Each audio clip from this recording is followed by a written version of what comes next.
दोस्तों, आज हम बात करेंगे मस्तिष्क रेखा पार्ट 2 की।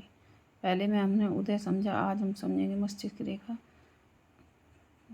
के बारे में, पढ़ेंगे कि मस्तिष्क रेखा में क्या लोगों के जीवन के बारे में क्या क्या बताती है। अब हम बात करते हैं ढलावदार मस्तिष्क रेखा की।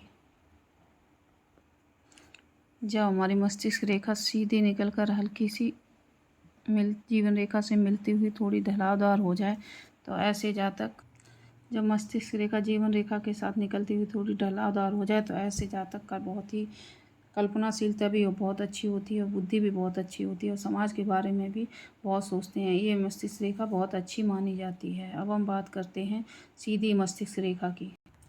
अगर किसी भी जातक की मस्तिष्क रेखा बिल्कुल सीधी है और बिल्कुल झुकी हुई नहीं, तो ऐसे जातक जानेंगे हम कैसे होते हैं। ऐसे जातक में कल्पनाशीलता की कमी होगी। ऐसे जातक थोड़े स्वार्थी होते हैं। इनमें बुद्धि और विवेक तो बहुत होता है, लेकिन सिर्फ वही अपने स्वार्थ की ही बातें सोचते हैं। ऐसे लोग उन्हीं से रिश्ता रखते हैं जिससे इनको बौद्धिक फ़ायदा होता है। इन लोगों का आयु के लेवल बहुत अच्छा होता है। अब हम बात करते हैं सीधी और लंबी मस्तिष्क रेखा की, जो कि ये सीधी मस्तिष्क रेखा सीधे मंगल तक मिल जाए। ऐसे जातक कैसे होते हैं?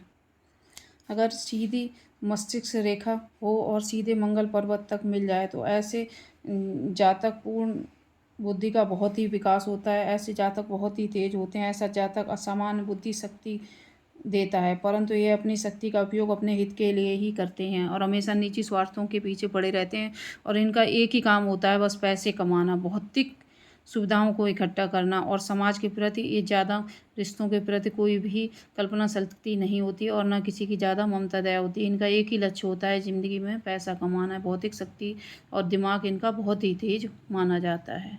अब हम बात करते हैं तीसरे प्रकार की रेखा की। अगर किसी की मस्तिष्क रेखा ज़्यादा झुकी हुई है, ऐसे ढलमाकार आकार में जाकर चंद्र पर्वत तक ऐसे चली जाती, तो ऐसे जातकों में कल्पनाशीलता बहुत अधिक पाई जाती है। अगर मस्तिष्क रेखा का झुकाव ज़्यादा हो तो ऐसे जातक कल्पना शक्ति बहुत बढ़ जाती है। अधिक कल्पना शक्ति, थोड़ा पागलपन भी दिखता है। ऐसे लोगों को लोग पागल समझने लगते हैं। ऐसे लोग चलेंगे तो अपनी ही दुनिया में खोए रहते हैं। अक्सर ऐसे लोग चलते जाते हैं, हाथ हिलाते हुए जाते हैं, अपने बारे में बातें करते जाते हैं। ऐसे लोग पागल नहीं होते, लेकिन फिर भी लोग उन्हें समझते हैं क्योंकि उनमें कल्पना शक्ति बहुत अधिक होती है। अगर इस रेखा पे के छोर पे कोई दूषित निशान हो जाए या आड़ी रेखाएं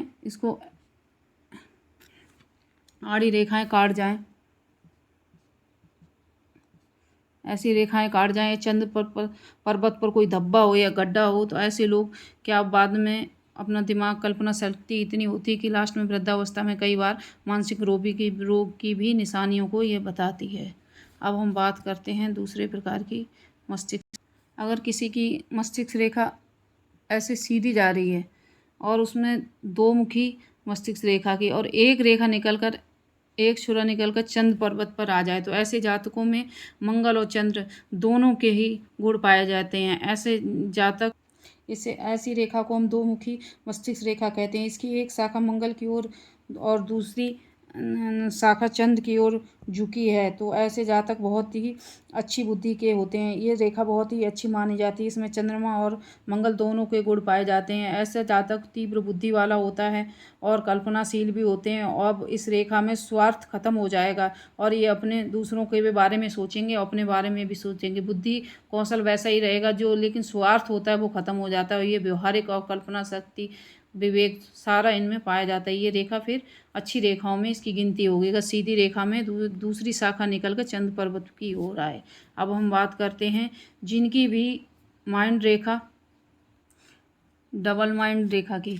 जैसे एक माइंड रेखा हमारी ये हो गई, इसके मंगल पर्वत से एक रेखा निकलकर ऐसी और चली जाती है। कुछ लोग इसे मंगल रेखा कहते हैं, लेकिन असल में ये मस्तिष्क रेखा ही मानी जाती है। जिन लोगों की डबल मस्तिष्क रेखा होती है, ऐसे लोग डबल पर्सनैलिटी होते हैं। कभी कभी ये बहुत दयालु दिखेंगे और कभी कभी बहुत क्रूर दिखेंगे।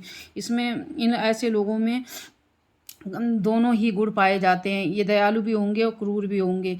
ऐसे लोगों में डबल पर्सनैलिटी पाई जाती है। ऐसे लोगों की बुद्धि बहुत तेज होती है। गूढ़ विद्याओं में हो गया, ज्योतिष हो गया, और ऐसी चीज़ों में बहुत कामयाब हो सकते हैं और कोई भी काम ये बहुत जल्दी सीख सकते हैं क्योंकि उनमें डबल माइंड रेखा पाई जाती है। अब हम बात करते हैं अगर हमारी मस्तिष्क रेखा हृदय रेखा में मिल जाए। अब ये रही हमारी हृदय रेखा और किसी की मस्तिष्क रेखा जाके ऐसी मस्तिष्क रेखा जाए और सीधी हृदय रेखा में मिलके एक हो जाए, ऐसे एक हो जाए। ऐसे लोग जिनकी भी मस्तिष्क रेखा हृदय रेखा में जाकर मिलके एक हो जाती है, इसे बहुत लोग सिग्नल रेखा भी कहते हैं। कुछ हृदय रेखा और मस्तिष्क रेखा का एक होना ज़्यादा शुभ संकेत नहीं माना जाता है। ऐसे लोगों में विवेक की कमी होती है, ज़्यादातर दिल से सोचते हैं और बार बार धोखा खाते हैं लेकिन वही काम करते हैं। इनको बुद्धि की कमी होती है। ये लोग जुनूनी, जैसे कि कोई आतंकवादी बन जाए, किसी के बहकाने में आके बम फोड़ दिया, किसी को मार दिया, पागलपन की निशानियाँ पाई जाती हैं। ये रेखा अच्छी नहीं मानी जा सकती। अब हम बात करते हैं छोटी मस्तिष्क रेखा की।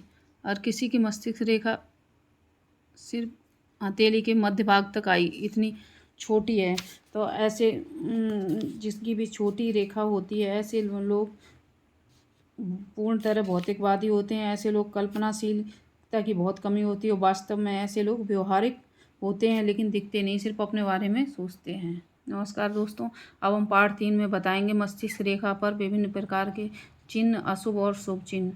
ज़रूर देखें। नमस्कार दोस्तों, मेरे चैनल को सब्सक्राइब और लाइक ज़रूर करें। जय माता दी।